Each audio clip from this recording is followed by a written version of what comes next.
Diabetes is a chronic disease characterized by high levels of glucose in the blood due to an altered quantity or function of insulin, protein hormone produced by beta cells of the pancreas.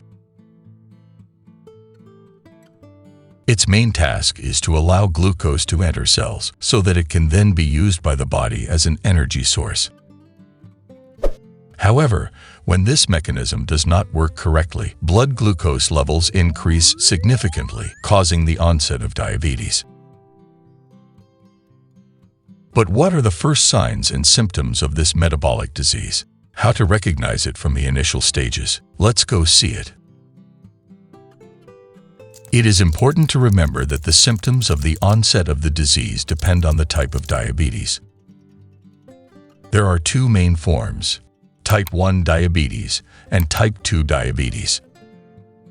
Type 1 represents approximately 10% of all cases of diabetes and is due to an alteration of the immune system, as the cells of the pancreas that produce insulin are recognized as foreign and therefore destroyed.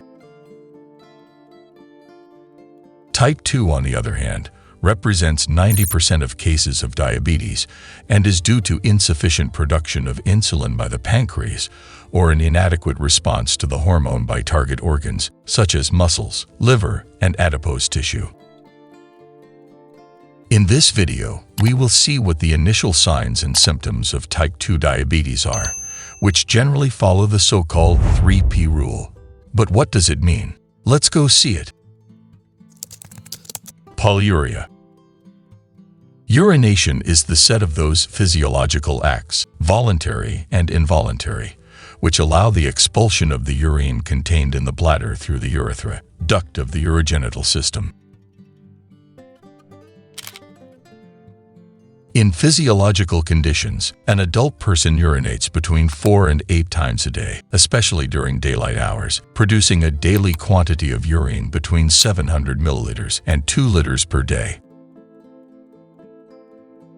In case of diabetes, you may feel the need to urinate more frequently than usual. A medical condition known in medicine as polyuria, which is also associated with excessive urine production, called polyuria. This occurs because high blood sugar levels force the kidneys to work harder and therefore produce more urine in an attempt to eliminate excess glucose. You may therefore feel the need to urinate more than 8 to 9 times a day, leading to urinary pseudo-incontinence. At the same time, the quantity of urine emitted in the case of uncontrolled diabetes can even exceed 2.5 to 3 liters over a 24-hour period. Urine, which being rich in glucose, will become sweet, typical characteristic of diabetes mellitus, the discovery of which is attributed to the British doctor Thomas Willis, who, tasting the urine of diabetic patients, discovered that they were wonderfully sweet, as if they were imbued in honey or sugar. Polydipsia. Excessive urine production, known as polyuria, can lead to significant loss of body fluids and therefore dehydration, a state of water deficiency in the organism due to a negative water balance. That is when the amount of water taken in is less than the amount lost. Dehydration in turn causes excessive and persistent thirst, which tends not to subside even after drinking. In medicine, it is referred to as polydipsia and is a common symptom in the initial stages of diabetes when it has not yet been diagnosed or when the patient does not correctly follow the prescribed treatment plan, including taking anti-diabetic drugs. If under normal conditions, an adult should drink an average of 2 liters of water per day. In case of polydipsia, one can drink even more than 5 liters of water per day. It is therefore a consequence of the body's attempt to cope with high blood glucose levels. Polyphagia. Hunger is a sensation that alerts us to the physiological need to eat and is due both to the production of specific hormones and to the stimulation of some receptors present in our digestive system and brain, which detect when glucose levels begin to drop.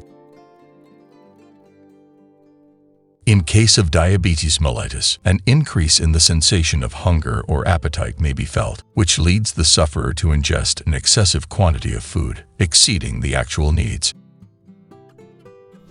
In medicine, it is indicated with the medical term polyphagia or hyperphagia.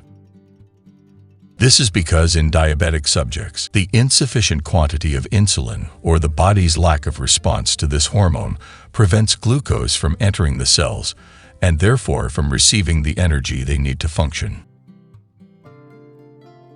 The body, not seeing food arriving, will begin to send hunger signals, asking you to eat, even if you may have just done so. At this point, the body will begin to use muscle and fat to produce the energy it needs to live, paradoxically resulting in weight loss. This increases appetite and reduces weight on the scale, also due to the elimination through urine of large quantities of sugars and therefore calories that the body has not been able to use for its normal metabolic functions. Polyphagia tends to be more evident and serious in the initial stages of type 1 diabetes compared to type 2 diabetes, as the destruction of the beta cells of the pancreas by the immune system causes a total absence of insulin and therefore the inability to use glucose for energy. All 3 P's that we have seen in this video, namely polyuria, polydipsia, and polyphagia, are symptoms that are found in the majority of diabetics. In addition to these, other symptoms may also occur, such as a chronic feeling of tiredness, recurrent infections, and slow wound healing.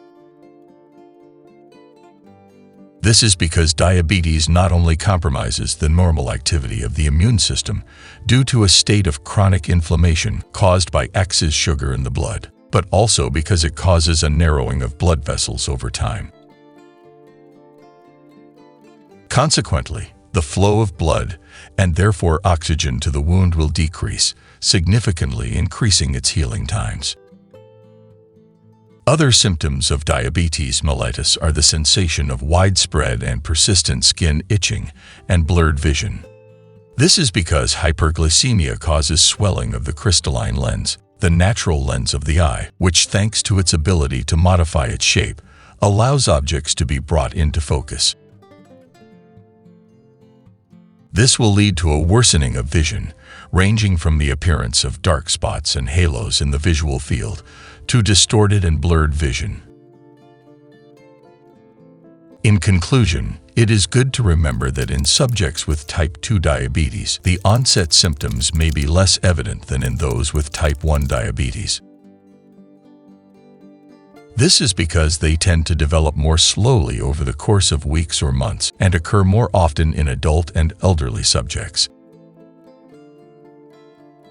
Type 1 diabetes, on the other hand, occurs more quickly and seriously than type 2 diabetes and occurs mainly in children and young adults. Recognizing the initial symptoms of diabetes promptly is essential for an early diagnosis and timely treatment, thus avoiding the onset of complications, which often have very serious consequences.